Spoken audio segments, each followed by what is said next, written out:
Cosas en las denuncias, mi querida Sarita, lo que la comunidad nos ha escrito al 098-518-4393. Buenos días, fotos de un daño que lleva 30 días de empresa de agua potable, propietario no era en San Cristóbal. Felicidades por su programa, ya lo repararon. Pónganle aplausos, ¿ah? Esto lo presentamos ayer, ya lo repararon. Ojalá sea absolutamente en todos los sitios así, ¿ah? Señores de TVC, que tengan un lindo 2022 por medio de las autoridades del municipio. Se deben mirar Parques del Sur de Chillogallo, Ernesto Albán, Matilde y Oski y Carlos Bonilla. No hay señalización y están en mal estado. Parques de Chillogallo, mal estado y no tienen señalización. Y de fondo la basura, ¿no? ¡Qué horror la basura! Hay algunas quejas de la recolección de basura también. Habrá que averiguar y preguntarle a la empresa de agua potable, a la empresa de recolección de basura, qué es lo que está sucediendo. Buenos días, quisiera que nos ayuden a los usuarios informando a la policía para que retiren a los taxis de las paradas de buses, ya que los usuarios nos vemos obligados a salir a la media vía para abordar el bus, dice María Flor. Claro, es que ahora los señores taxistas, donde son paradas de buses, se paran. No solamente ellos, ¿no? Se paran absolutamente todo el mundo. ¿Qué hacer con esta irracionalidad que tenemos? Buenos días, vecinos. Soy Yuda, a favor. Tenemos 2 huecos en la calle de una fuga de agua hace más de un año. Un año de reserva potable, ¿ah? Estas fallas de uno de los huecos es grande internamente como cueva. Hemos llamado a los señores de agua potable, de alcantarillado, obras públicas, los cuales vinieron, constataron los socavones y dicen los dos que no es de su competencia y se lanzan la pelotita. ¡Qué bárbaro! Vean, pero vean los huecos. Increíble. Y ahí hay tubería, ¿no? Increíble realmente, increíble. Estimados, ubicados en el barrio Josefina, Carcelén, calle N90, Esmeraldas, Piedra de Luna, por favor su ayuda, y es de mucho tiempo y no nos prestan la ayuda necesaria. Vean ustedes. Ahí está. Así que autoridades, por favor, a trabajar en eso. Un año, no se puede tanto tiempo. Buenos días, estimados. Esperando se encuentren bien, por favor. Quiero manifestar por este medio de comunicación mi preocupación de reportar fuga de agua. Otra más. Río de Janeiro, en la calle Río de Janeiro, desde hace 15 días. Me dijeron que he llamado, que sería atendido 24, 72 horas, pero nada. Mi nombre es Mariuxi. Gracias, Mariuxi. En la Río de Janeiro, vean ustedes, otra fuga de agua. Y vaya que está grande, está en la Río de Janeiro. Sí, señor. Señores del canal, pese a los reclamos por los canales de televisión que ya los teléfonos de MAP no contestan, no arreglan la fuga de agua enorme en la calle San Cristóbal y Floriana.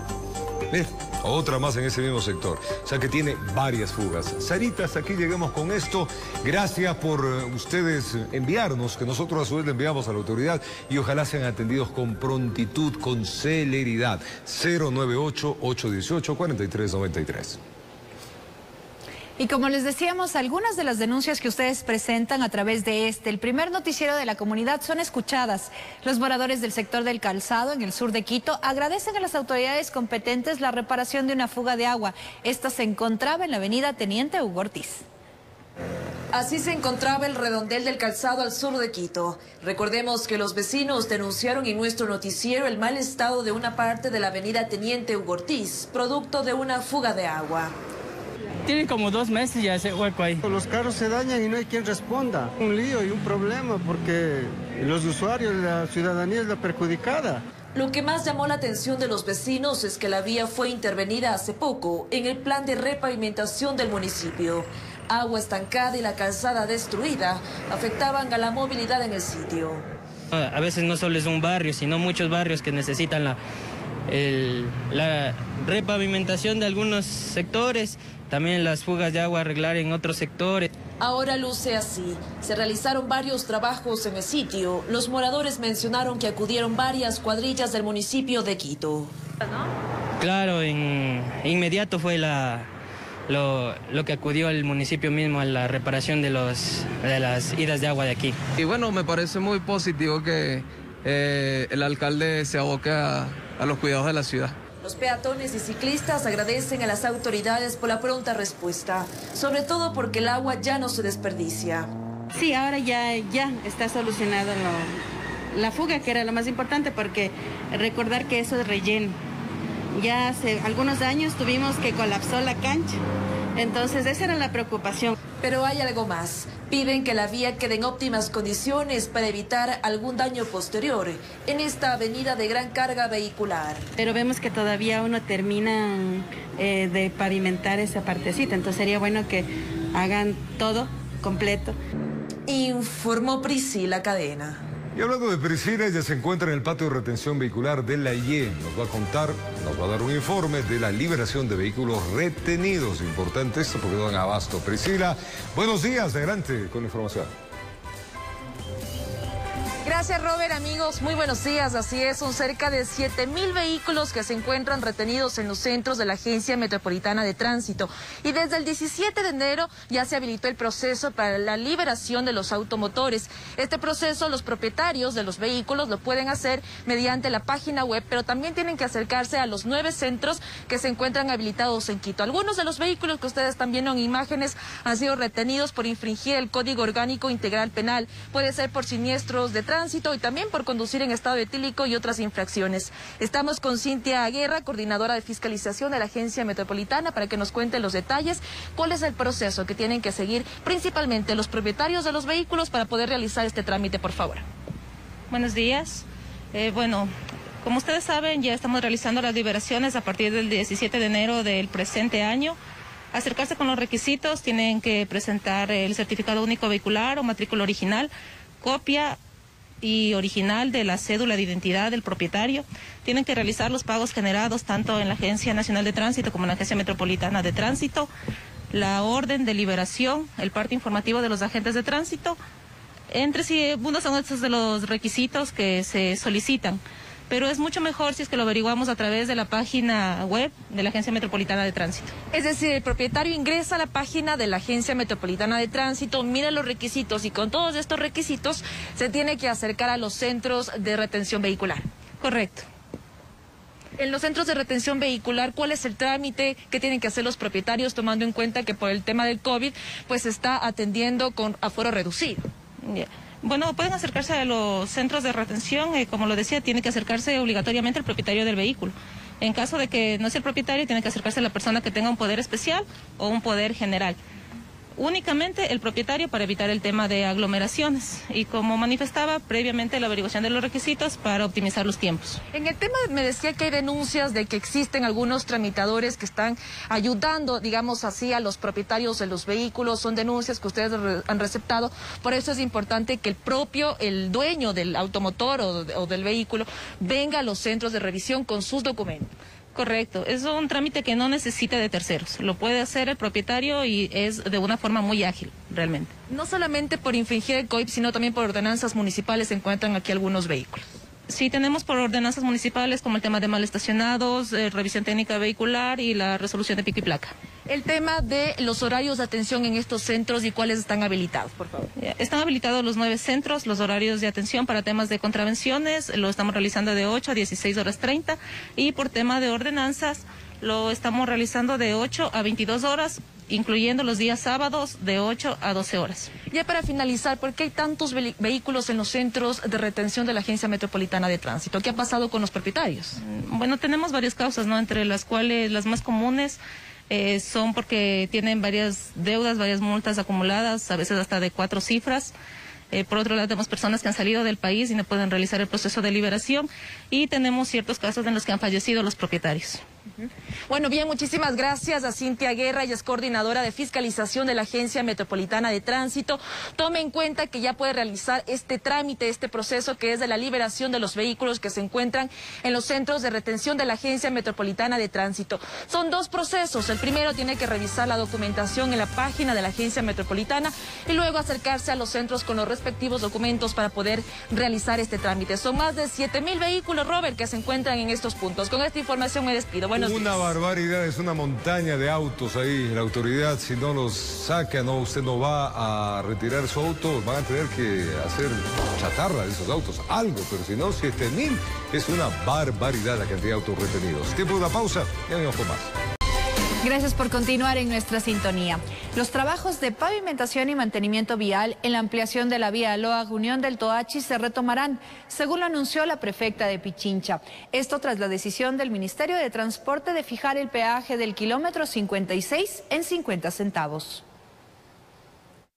Las protestas de varios grupos de transportistas por el mal estado de la vía Loax-Santo Domingo iniciaron a finales del año 2021, hasta que la tarde de este martes algunos conductores de vehículos pesados obstaculizaron el paso en el kilómetro 56, exigiendo el mantenimiento de la ruta. Según el representante de la FENACOTIP, la recaudación de los peajes debería reflejarse en pavimento, luminaria y señalética adecuada. Lleva más de 17 años aportando y que lógicamente las planificaciones se han hasta contratado los proyectos y lamentablemente no tenemos solución hasta los actuales momentos. En el tramo de la vía Aloa-Junión del Toachi, los trabajos de ampliación de la carretera están suspendidos. Para habilitarlos, es necesario fijar las tarifas de los 2 peajes de ese tramo. ¿Por qué estaba suspendido este contrato? Porque el contrato que se firma en el 2015 tenía previsto $4 de cobro de peaje.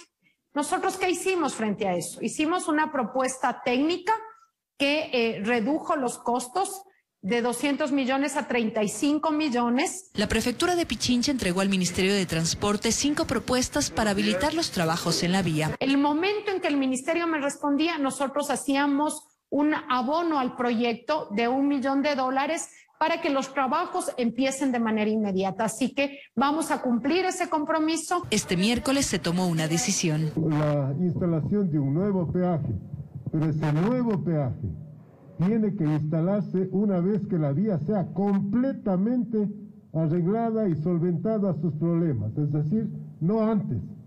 En el peaje de Aloa se seguiría cobrando el $1 y en el peaje del kilómetro 56 se haría el cobro de los 50 centavos. El cobro de los 50 centavos se hará una vez que se coloque la capa asfáltica sobre los tramos que están en este momento ampliados, pero sin capa asfáltica. Y obviamente que la vía esté en óptimas condiciones. Con ello se espera que las obras duren 180 días. La vía Loax-Santo Domingo está a cargo de 2 entidades. Una, la prefectura de Pichincha, que tiene a su cargo 72.5 kilómetros, y Santo Domingo de los Áchilas, que tiene los 28 kilómetros restantes. Informó Sofía Vintimilla.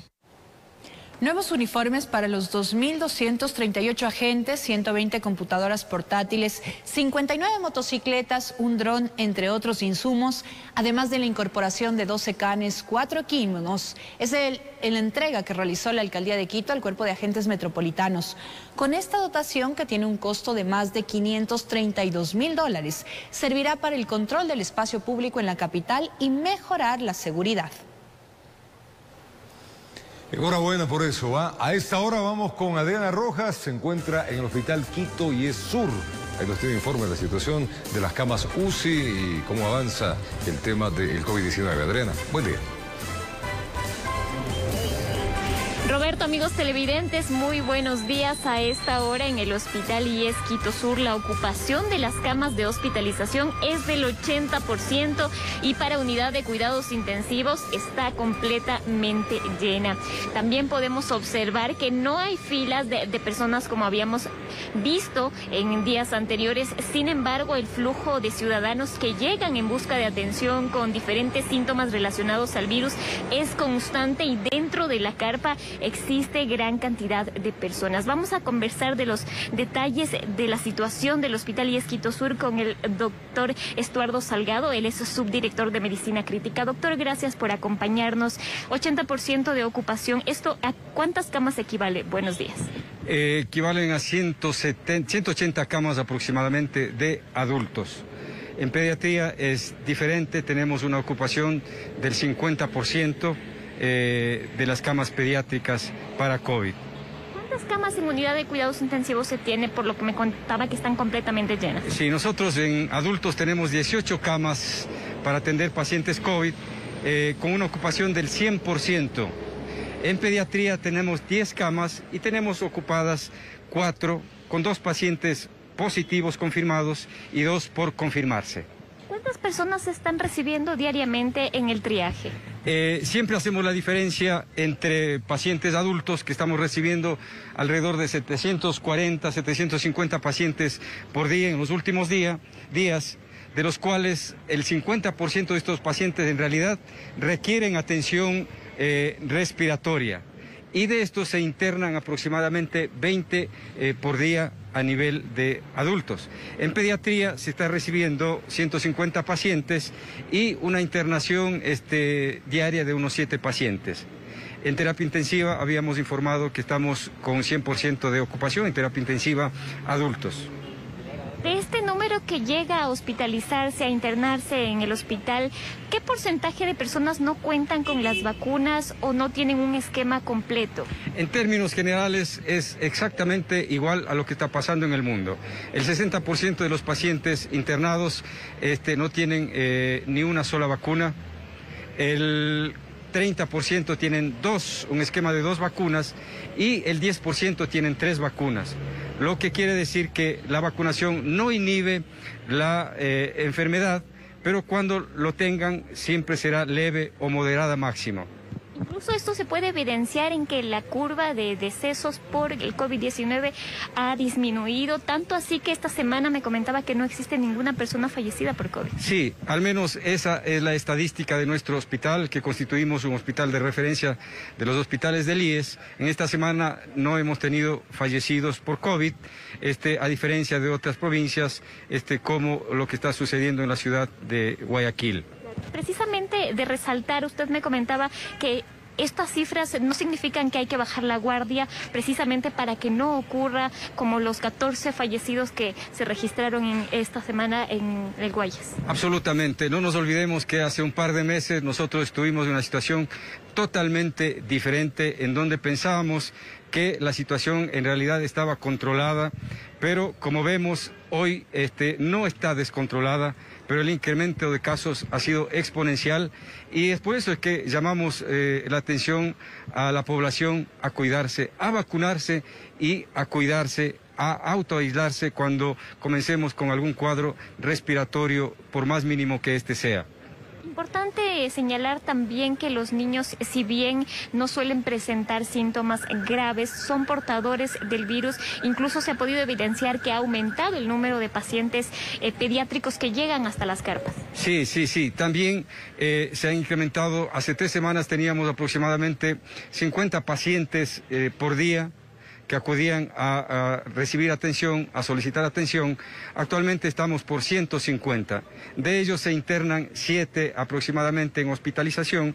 En hospitalización pediátrica tenemos una ocupación de un 50% y los cuadros en realidad son más leves, están predominando los cuadros de Krupp, que se llama, con cuadros inflamatorios de la vía aérea alta, que se maneja, debe manejarse inmediatamente. Muchísimas gracias, doctor, por esta valiosa información. Así es, el número de niños que llegan contagiados ha aumentado, sin embargo sus cuadros son leves, pero eso no quiere decir que no se contagien y no sean portadores del virus, que lo puedan transmitir a los adultos mayores, a familiares que tienen enfermedades catastróficas, que tienen enfermedades graves, y son ellos quienes se complican. Así que a no bajar la guardia, como ya lo dijo el doctor, el 80% del hospital está completamente llena, es decir, son 200 camas, de ellas alrededor de 160, 170 están ocupadas y unidad de cuidados intensivos completamente llena. Así que, Robert, esta es la situación que se vive aquí en el Hospital IES Quito Sur. Bueno, situación que está controlada, pero siempre hay que mantener las medidas de bioseguridad, estas que ya las conocemos de principio a fin. Usted no baje la guardia, manténgalas y sobre todo cumpla las normativas que dan las autoridades. Sé que son chocantes algunas, pero va en beneficio de todos. No solamente hay que ver la individualidad, sino la colectividad. Gracias, Adrián. Acatar las disposiciones como la que le vamos a contar a continuación. Bares, discotecas, centros de tolerancia y diversión nocturna quedan suspendidos de ejercer su actividad comercial en Quito. Esto tras la declaratoria de alerta roja por parte del COE Metropolitano. Las autoridades del Cabildo Capitalino establecieron nuevos aforos permitidos que regirán hasta el 25 de enero en el transporte y lugares de concurrencia masiva. Las disposiciones rigen desde el pasado 18 de enero hasta el martes 25 del presente mes y, según explicaron las autoridades, fueron tomadas con base a los informes de la situación epidemiológica por la que pasa la capital y el aumento de contagios. Si bien el COE Nacional ha dispuesto un semáforo, no es la misma que la alerta roja que tenemos nosotros en función de la resolución 140, porque esta alerta supone una serie de actividades que están permitidas en la capital con los aforos determinados. Es así que los aforos para los centros comerciales, mercados, supermercados, agencias bancarias, cooperativas y gimnasios de actividad sin contacto será del 50%. Para restaurantes, auditorios, convenciones, recepciones y banquetes de carácter social, tendrán el 50% para interiores y el 60% del aforo para exteriores. Los auditorios, convenciones y alojamientos turísticos de carácter corporativo y académico tendrán el aforo del 50% en interiores y el 75% en exteriores, mientras que cines y teatros funcionarán con un aforo del 30%. También hay una suspensión de la autorización de los certificados de aforo para los eventos públicos. Entendemos que desde el Ministerio de Gobierno se están suspendiendo las autorizaciones para eventos públicos también. El COE Metropolitano también suspendió las LUAE de los bares, discotecas, centros de tolerancia, centros de diversión nocturna y gimnasios que realicen actividades de contacto. Mientras dure esta alerta y este umbral, estas actividades están suspendidas, es decir, no es definitivo. En cuanto al transporte público, la normativa expresa que las unidades podrán circular con el 50% del aforo durante las horas pico y con el 75% del mismo en las horas de menor afluencia de personas, es decir, desde las 9:30 de la mañana hasta las 16 horas. Vamos a reforzar este control del aforo en el transporte público. Las autoridades recordaron a la ciudadanía que el incumplimiento de estas medidas contemplan sanciones económicas establecidas en el Acuerdo Municipal 040. Dependiendo de la gravedad de la infracción, es el 25% de un salario básico, el 50% de un salario básico, un salario básico, 2 salarios básicos. Estas disposiciones serán analizadas el próximo martes, donde el Pleno del COE Metropolitano determinará si mantiene o flexibiliza las medidas. Informó Mauricio Sánchez. Quito volvió al semáforo rojo y con ello el aforo del transporte público nuevamente se redujo. En horas pico su capacidad será del 50%, pero en horas valle, o sea, en horas de menos flujo, será del 75%. Ahí no entiendo muy bien la decisión. Los operadores de buses y la ciudadanía se pronuncian al respecto. Veamos las reacciones. Con la finalidad de frenar los contagios de COVID-19 en la ciudad de Quito, el COE Metropolitano resolvió reducir el aforo del transporte público al 50% en horas pico. Nosotros tenemos más o menos establecidos de 17 a 20 operativos diarios en diferentes horarios. Los transportistas creen que la reducción del aforo en los buses genera mayor demanda y por ende aglomeraciones. El municipio que debe dar ejemplo no lo está haciendo.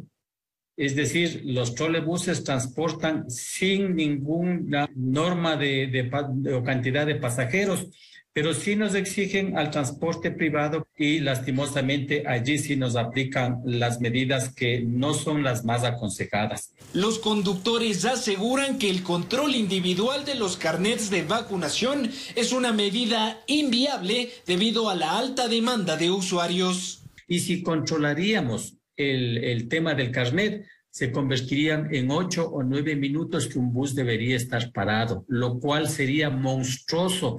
La AMT anunció que los transportistas que incumplan las medidas dispuestas serán sancionados hasta con 4 salarios básicos unificados. Si la ciudadanía evidencia que se está excediendo el aforo, pueden ellos denunciar a las páginas oficiales de red social.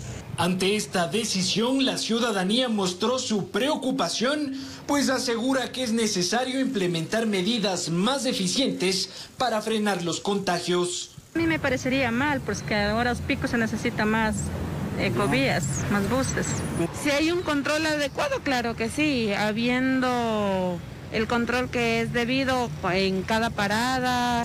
Informó Álvaro Terán. Y seguimos informando, gracias por acompañarnos. Grupos a favor y en contra del aborto en casos de violación anuncian movilizaciones. Esto para el próximo martes 25 de enero, día en que la Asamblea Nacional va a debatir el proyecto de ley.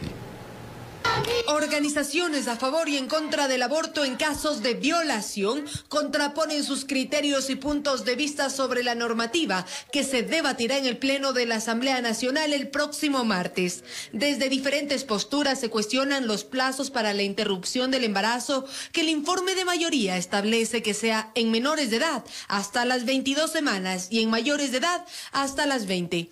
Bebés de 20, 22 semanas que están totalmente formados, que es más ya tienen absolutamente todo desarrollado, se los quiere asesinar. En otras legislaciones, Argentina, Colombia, Brasil, la causal violación no tiene plazos, porque la violación y sus consecuencias no desaparecen ni a la semana 20, ni a la 21, ni a la 22. A pesar de no estar de acuerdo, los grupos feministas apuestan a que se apruebe el informe de mayoría. Quienes llegan en esa etapa son las mujeres que están en situaciones de mayor vulnerabilidad.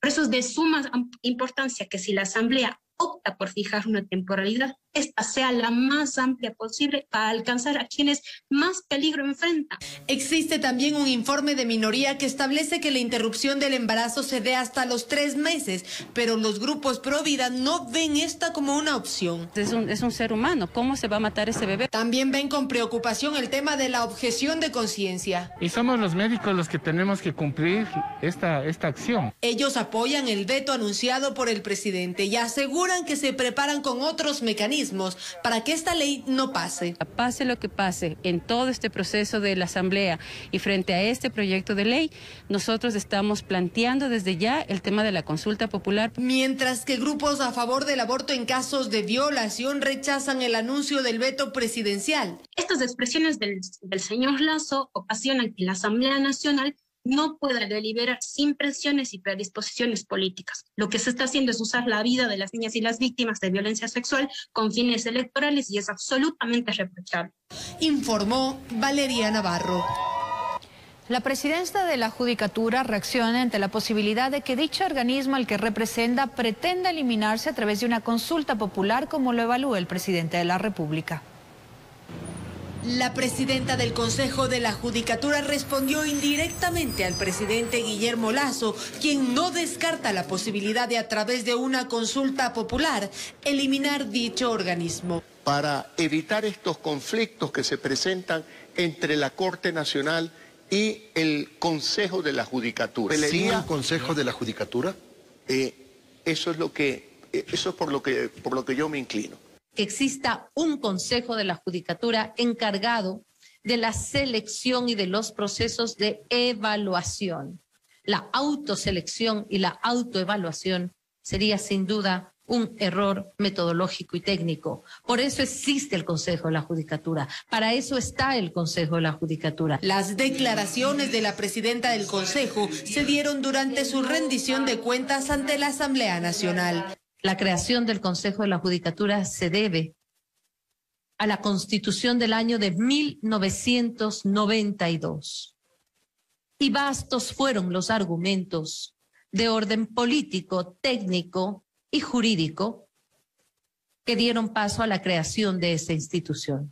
Abogados, desde su experiencia de trabajar con dicha institución, dan su criterio. Decir ahora que hay una propuesta de eliminar el Consejo de la Judicatura, de verdad, no me parece una prioridad del Estado en este momento. Creo que debería reforzarse y pensar en que las autoridades que estén en mando del Consejo de la Judicatura sean apolíticas.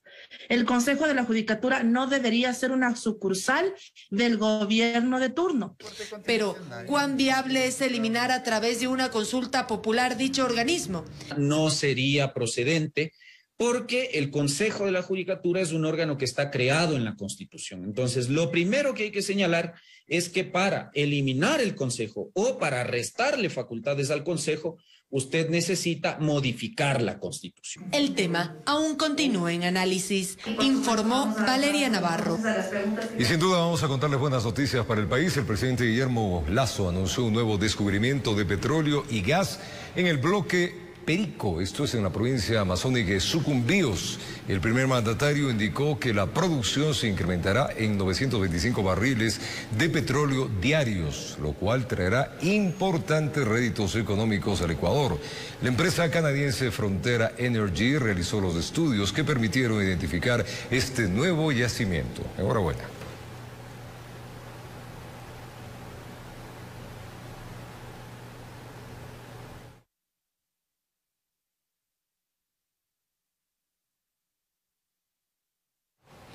Y casi a los 3 años que Olavini fue detenido por supuesto acceso no consentido a un sistema informático, este miércoles instaló la audiencia de juzgamiento en el Complejo Judicial Norte de Quito. Su defensa argumenta que se trata de un tema político que inició en el régimen anterior. Con la típica vestimenta oscura y sombrero negro, el informático sueco Olavini llegó al Complejo Judicial Norte de Quito acompañado de sus padres para enfrentar el juicio que se sigue en su contra por el presunto delito de acceso no consentido a un sistema informático, en este caso de la Corporación Nacional de Telecomunicaciones CNT, de acuerdo a la acusación de la Fiscalía General del Estado. Nunca pudieron aportar ningún tipo de prueba o evidencia que supuestamente haya eso pasado. Y es más, se inventaron la vinculación a otra persona y luego reformularon cargos porque no encontraron nada. ¿Qué más persecución pretendemos en este momento que se haya demostrado por parte de la exministra de Gobierno y por parte del expresidente de la República? La pesadilla para Vini inició el 11 de abril del 2019, cuando intentaba salir de Quito con destino a Japón. Ese día fue arrestado tras permanecer más de 2 meses detenido. Recobró su libertad gracias a un habeas corpus, pero a cambio no podía abandonar el país. Esperamos que eso es lo que haga la justicia, que haga su trabajo y que las manos y los tentáculos de la política dejen de meterse en el sistema judicial, en este y en todos los casos. En manos tienen más de 100 testigos, documentos y pericias, con lo que pretenden demostrar la inocencia del supuesto hacker, amigo del polémico Julian Assange. Su suerte está en manos de los jueces Pablo Coello, Fanny Altamirano y Milton Maroto. De ser hallado culpable, podría ser sentenciado de 3 a 5 años de cárcel. Se estima que la audiencia de juzgamiento se extienda hasta este viernes. Informó Héctor Romero. Esto que les voy a contar es preocupante, amigos. En Ecuador, 7 de cada 10 jóvenes entre 18 y 29 años de edad trabajan en la informalidad. Esto según un informe de la Organización Internacional de Trabajo. Y pues el grupo etario que por su condición labora no se encuentra protegido por el sistema de seguro social ni con un ingreso económico estable. Sin duda que uno de los sectores más golpeados y que ha costado mucho su reactivación económica durante la pandemia es el laboral. Según cifras del INEC, la tasa de subempleo a escala nacional fue del 24.5% hasta noviembre del 2021. Números que abarcarían en su mayoría a jóvenes de entre los 18 y 29 años de edad, lo que ocasionaría, según la Organización Internacional del Trabajo, que este grupo poblacional no se beneficie de la cobertura del seguro social. En porcentaje, más o menos la mitad de las personas que trabajan, que desarrollan alguna actividad en el mundo del trabajo en América Latina está en informalidad. Y eso no solamente afecta el tema de los derechos, sino que también afecta, si quieres, una visión de sostenibilidad de los sistemas de protección social que existen en cada uno de los países. Luis Lugmaña es técnico en telecomunicaciones.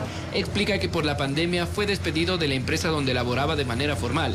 Ahora, para tener un sustento económico, realiza trabajos esporádicos, pero que no le brindan la estabilidad económica que desearía. Bueno, nosotros justamente trabajamos independientemente, pero igual, o sea, no existe esa plaza de empleo que debería implementar el gobierno para nosotros sobresalir. Dice que las únicas oportunidades por el momento son bajo un régimen informal, mismo que no le permite contar con una afiliación al seguro ni beneficios de ley. La mayor parte de empresas hoy en día lo que le hacen es contratar temporalmente y no se lleva un contrato prácticamente de eso desde que le paguen el seguro, todo eso. Ante este panorama, la OIT mantiene mesas de diálogo con diferentes actores para buscar alternativas e impulsar medidas que puedan ser puestas en marcha para disminuir la informalidad.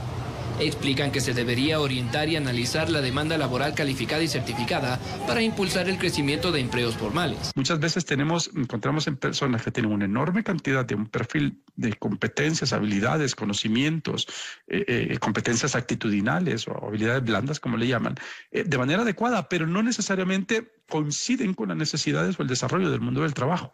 A su vez, el gobierno, a través de su cartera de Estado, ha anunciado que durante el primer trimestre de este año lanzará el proyecto de reformas laborales, que busca implementar nuevas modalidades contractuales y que, según el gobierno, serán consensuadas con varios sectores sociales antes de su presentación ante el legislativo. Informó Mauricio Sánchez. Luego de la convocatoria presentada en diciembre para la construcción, operación y mantenimiento de 2 proyectos de generación de energía eléctrica y un sistema de transmisión, empresas de Europa, Asia y América, que suman un total de 99 compañías, se encuentran participando en el concurso. Los procesos que impulsa el gobierno están orientados a abastecer la demanda nacional en las mejores condiciones de seguridad, calidad y economía.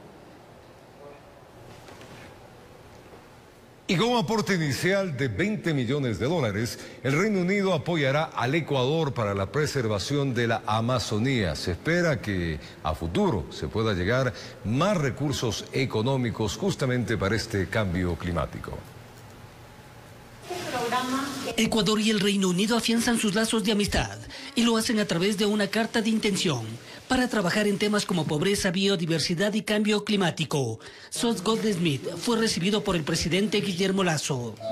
Con este convenio que hemos firmado ahora, en donde nuestras especies terrestres tendrán estos corredores biológicos que arrancan desde la zona sur del Ecuador, en la provincia sur de Zamora, en una frontera Andes-Amazonía y que conecta con Perú. Reino Unido ha puesto a disposición de varios países alrededor de 300 millones de libras para la protección de la Amazonía. Todavía no sabemos cómo vamos a gastarlo. Esa es una de las razones por las cuales yo estoy aquí, para hablar con los expertos y también el gobierno y también con las comunidades locales e indígenas y algunas de las ONGs. Y hay una serie de fondos y compromisos que han sido asegurados. Parte de los recursos serán destinados a la investigación en zonas ancestrales de nuestro territorio. Este memorando de entendimiento es alrededor de $20 millones. El proyecto dura alrededor de 4 años. El 80% de aquello irá por sobre todo a fases de investigación que trabajaremos con las comunidades locales para preservar esos servicios ecosistémicos que pueden ser producción de agua, puede ser captura de CO2 para darnos oxígeno, puede ser la guayusa para temas medicinales. El Reino Unido puso mayor interés en nuestro país al incrementar la reserva marina denominada Hermandad. Como un mensaje de unión, como un mensaje de que los países no pueden tener diferencias ideológicas en materia de conservación.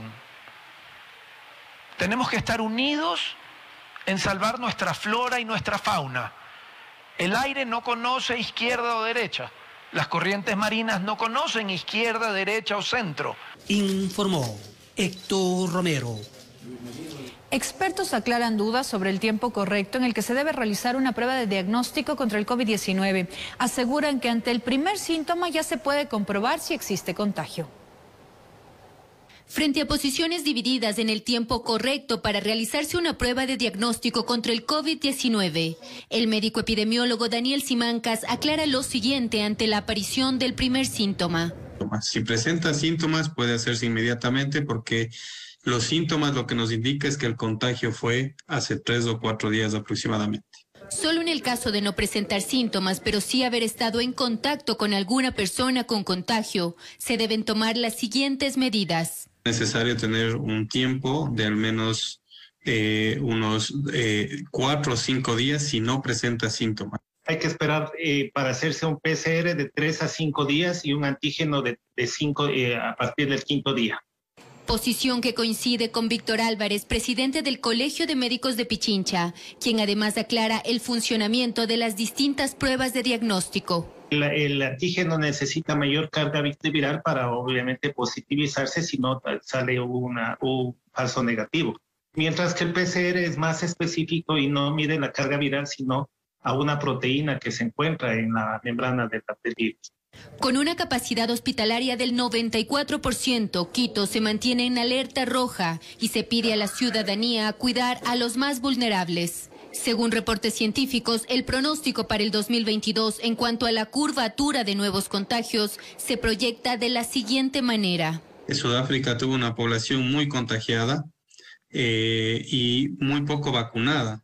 Entonces, el pico que ellos tuvieron fue drástico, pero también la bajada fue impresionante. Probablemente en todo el mundo se dará esta situación y probablemente nosotros tengamos un verano muy relajado, pero, o sea, sin casos, sin muchos casos, sin muchas muertes. La gente habrá creado inmunidad, se habrá puesto el refuerzo, tendremos unos meses muy halagadores, pero estamos en medio de la ola y no podemos relajarnos. Informó Caterine Aguirre. A vivir un día a la vez y invitarlos para que mañana estemos juntos. Por supuesto, mañana en el que muchos dicen el mejor día de la semana, ya será viernes. Uy, qué bárbaro, ya es viernes, así que el día sea provechoso para todos. Gracias por acompañarnos, vamos con pantalla dividida a dar la bienvenida a nuestros compañeros de la diversión. Chicos, muy buenos días. Hola, hola, chicos, ¿cómo están? Cari, estamos conectadas. En algo coincidimos durante la semana. Las chicas encueradas.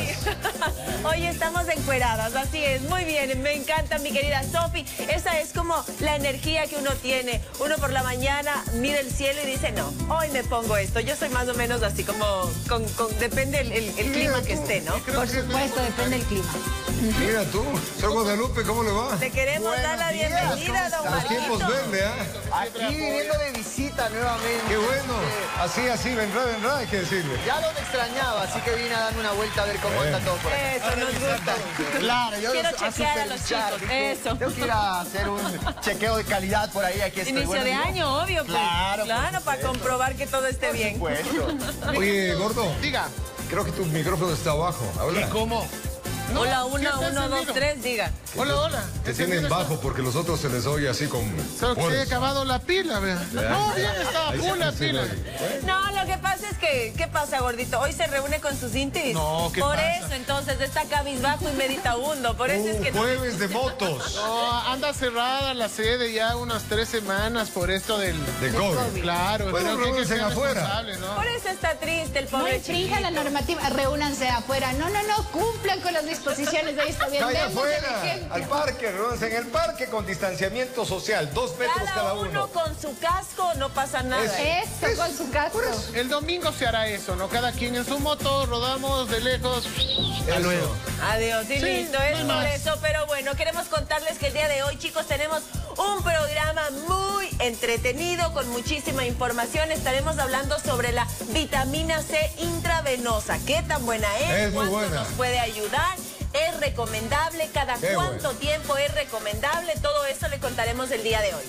Correcto, además, ¿qué hacer si te contagias de coronavirus? No, esto que ya ahora sí se ha vuelto esto una locura. Por todos lados escuchas, por todas las Aprender familias. a vivirlo. Indudablemente. Yo lo acabo de superar, por si acaso. Yo me porté mal el 31 El virus no se va a ir, hay que aprender a vivirlo. No le escucha. A ver, ahí. Decía que yo lo acabo de superar el coronavirus. Acabo de dar negativo hace como 2 días, por eso estoy acá. Pero, sí, es por portarme mal el 31 de diciembre. Me porté mal, me relajé y ahí está. Pero bueno, Pero ya dio negativo. Ya di negativo. Ya dio negativo. Positivo solo en actitudes. ¿Sabe qué hicieron el par de condenados ahí? Así, no, ¿qué le pasó qué? Claro, sí. Así son. Ustedes, saboreando con Marco. Igualito fue en mi casa, igualito Claro. fue en mi casa. Señor Guadalupe, de lejitos nomás, ¿no? De lejitos. No, que ya di negativo. Ya, bueno, Sí, ya sí, dice todo posi menos Omicron. Seriamente, Además en la cocina haremos un wrap de pollo muy rico, bajo en calorías, una opción genial para que se lo lleve a la oficina, para que lo disfrute a media mañana o como un buen almuerzo. Muy bien. Perfecto. Invitados, amigos queridos. Abrazos esos grandes y que la atropelle, ya saben. ¡La felicidad! Cuídense mucho. Muy bien.